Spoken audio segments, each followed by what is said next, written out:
So hard. OK, Chris, well, we've got more sport or more business from Reading. It's one of the hottest properties in British boxing at the moment. Colin McMillan, he had the critics raving when he demolished Gary Daru, the Peterborough fighter, in May to claim the British featherweight title. Barry McGuigan, in fact, has labelled him as a future world champion. Well, Herbie Bivalacqua is Colin's opponent tonight, 28 years old, from New Orleans. Let's get back to Simon and Barry, and we're going to pick this one up in the second round.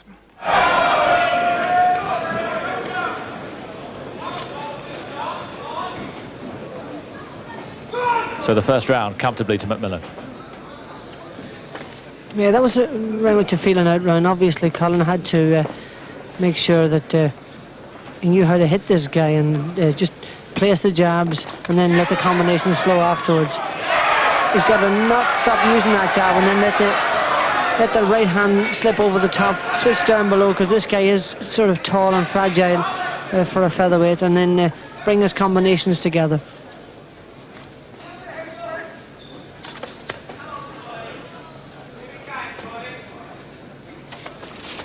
Of course, it's always difficult with opponents like this. You know, you have nothing to gain by fighting them, but it's very important to gain experience from American opposition like this.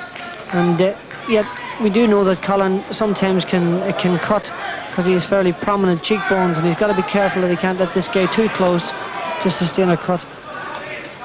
He looks very sharp. Bivalacqua having trouble with his footing at the moment. He's going to have more trouble with him when Colin starts landing those solid punches. Wicked shots there. And what's so impressive about McMillan is he puts his combinations together. It's not one punch and two singular punches. He put 5 and 6 together, and he hit the target right on the button. Well, Britain's got world champions at fly and bantam at the moment. Dave McCauley and Duke McKenzie, and who knows what this fella could go on to achieve at feather.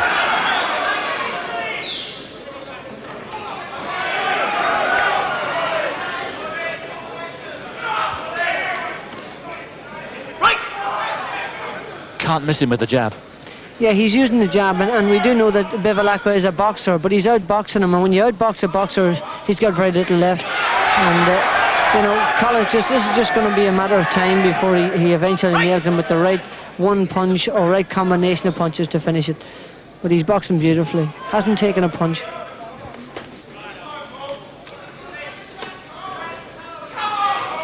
Bivalacqua's bloodied around the nose now and looking dazed already. Look at his eyes glistened with water, so that's a sign that he's obviously been used or hurt. Wonderful shot, and he's hanging on now. And McMillan won't let him go. Watch, when he hasn't going, of course we have another smile there, another sign of hurt. Well, he might just last this round, but the bell's going to save him. He's tottering now amidst this breathtaking performance from McMillan. And McMillan missed with the puncher, actually swung around with the right hook and stumbled over. That crowd, the atmosphere in this place, he's got a tremendous following already, and it's great to see it, because this kid is very talented and he's a nice kid. He's so humble and he's got a lot of things going for him. He's got the lot, as you say. He's got wonderful defense, he's got superb balance, great jab. Yeah, balance is everything. He's got tremendous balance. I think this is that left jab. Look at the way he snapped his head back with that solid jab. You can use the jab two ways. You can either flick it to score points or just throw it solidly, and that was a perfect example of how do you throw it solid. Bright guy too, left school with 3 A-levels, was a telephone engineer for a while, but now obviously all sights directed towards his boxing. And it could be a glittering future in front of him. Second round 3.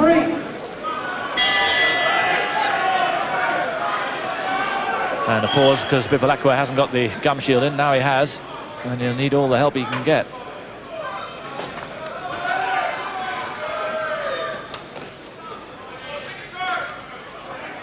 McMillan is just picking up where he left off, right on top of Bivalacqua there. McMillan's actually better when his opponent comes at him. Then he makes him miss and then he makes him pay for it. Yes, that was where he was so impressive against Daru, wasn't it? That's right. He's got a different opponent now. He's got a boxer here, a very cute boxer. And against Daru was coming forward, swarming all over him, making lots of head movement and just putting his head on his chest and putting pressure on him. He handled that style no problem. And I don't think he's going to have much problem handling this kid. Dave Harris, the referee, having a good look now as Bivalacqua begins to soak up even more punishment.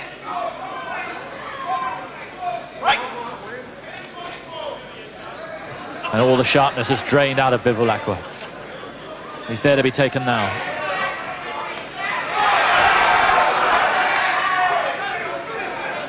He's just measuring him for that right hand. He's just pawing with the left jab.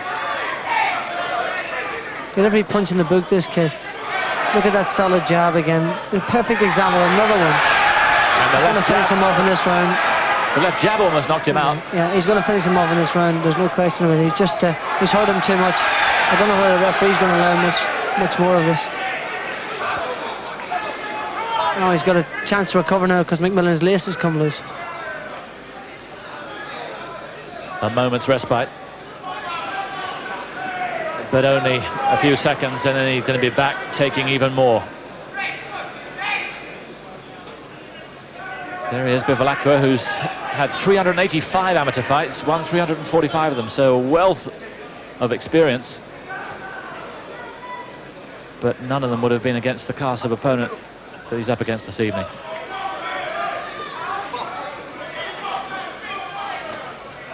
And again, straight back in with that jab.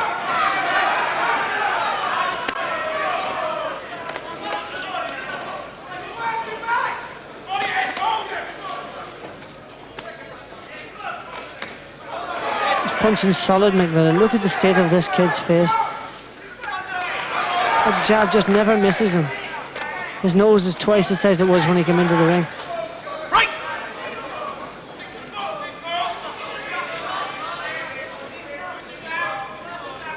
Now watch him falling short. It just, he lets Bivalacqua fall short, comes back with his own counters. He's really, really quick. Biggest asset is his speed.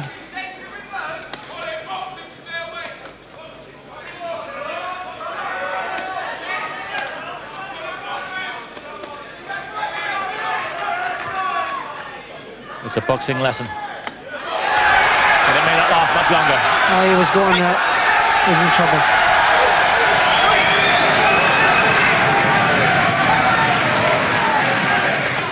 Another right hand. Oh, he's in trouble again.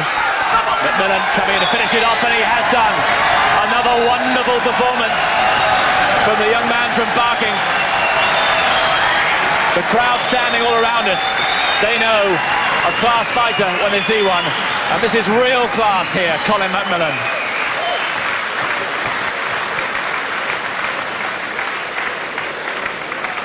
And for 3 rounds, Bivalacqua was having to eat leather. And it had to finish that way. So, his 19th fight, his 18th win. And who knows where it's going to end. Yeah, he's a really promising kid, this, and I'm sure he's looking for a European title fight soon. Seconds of the third round, the referee stops the contest. Herbie Bivalacqua being in no position to continue. The winner, Colin McMillan. And you'll be seeing an awful lot more of Colin McMillan. I'm sure we will, Simon. Colin McMillan, one of the class acts, really, of 91, and I can see European and a world title shot coming up in the next couple of years or so. We mustn't rush him, though. A couple of other results that you should be aware of tonight. Nicky Piper, first of all, the first round specialist. Quick finish against Simon Harris, his 5th win inside a round. And Herbie Hyde, who has now moved up to 2 heavy, he stopped Michael Richards from Wolverhampton in the 3rd round. Chris Eubank is still with us. Chris, who next? Nigel Benn, Michael Watson again, Harold Graham, what are we talking about? Well, Harold Graham doesn't come into the picture. Nigel, I'd like to thank Nigel for being very respectful tonight and not... it's very easy to criticise people. I mean, for the people in the press who criticise me, it's very easy. You know, I mean, it doesn't take anything for someone to say, well, look, you know, I ain't going to say nothing bad about the person. Ben, I'd like to thank you again. Michael seems to be rather bitter and twisted about our last fight, which is not down to me. I thought I won the fight, regardless of what anybody else says. The judges thought I won the fight, and that's all what matters. So, in accordance to public demand, we'll see what happens. But you pick your own opponents, don't you? You decide who you go in with next. And where are you just leaning towards now? Just tell us. Well, Michael is the easier opponent. There's no doubt about that. Nigel is a very difficult man to beat. I can beat him, but in doing that, I know I have to get my my bottom tanned in doing the job. You know. I'll see what the public says. I'll see what Barry says. You know, I mean, for him, Barry says it's according to the financial situation. If the money's right, then we'll take which one possesses the most pull. You know. Okay, just finally, Chris.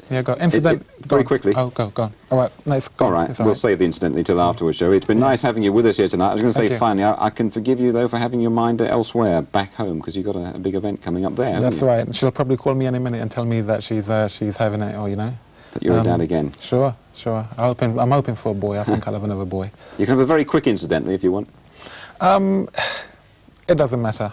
I'm still a champion. I'm 28-0, and that's what matters. So I would say to the British public, appreciate a winner. I'm a winner, and I'm going to stay a winner.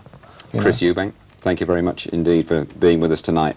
Thank you. So, Nigel Benn, very much back in business. A classy performance from Colin McMillan, and Wally Swift is still the British 11 stone champion, but only just. I hope you've enjoyed the show. From us all, bye-bye.